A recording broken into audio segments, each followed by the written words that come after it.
فرمون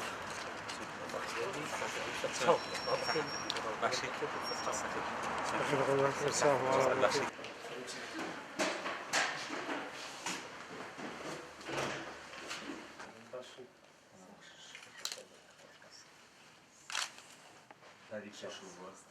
کاربون جاف در میانجوانی سیاسی دکتران أبو بكر مجيد إذا أولدهم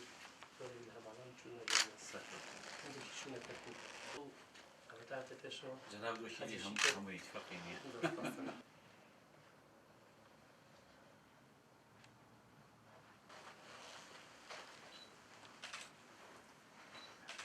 هاتنیان لە قۆناغێکی وایە وەگفتوگۆکردنمان لەبارەی دۆخی ئێستای هەرێمی کوردستان لەبارەی ئەو بارودۆخە قەیراناوی کە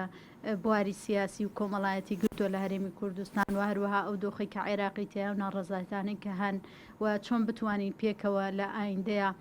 بۆ گێڕانەوەی ئومێد بۆ کۆمەلگاوە بۆ باشکردنی ژیانی خەڵک هەنگاوی هاوبەش بنین گفتوگۆمان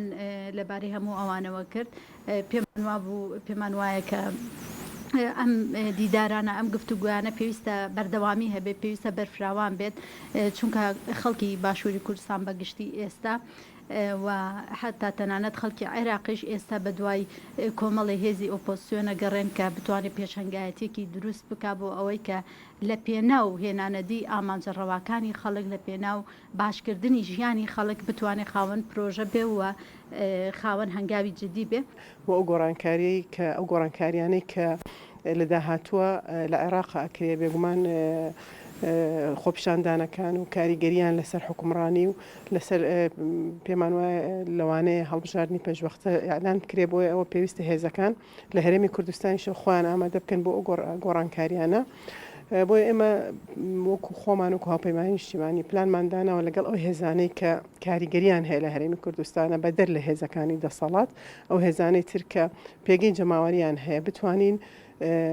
بە جۆرێک لە جۆرەکان گفتوگۆ و سەردان و کاری هاوبەش بکەین و خۆمان ئامادە بکەین بۆ ئەو قۆناغانی کە لە داهاتووە دێتە پێشەوە هەم لە عێراق و هەم لە هەرێمی کوردستان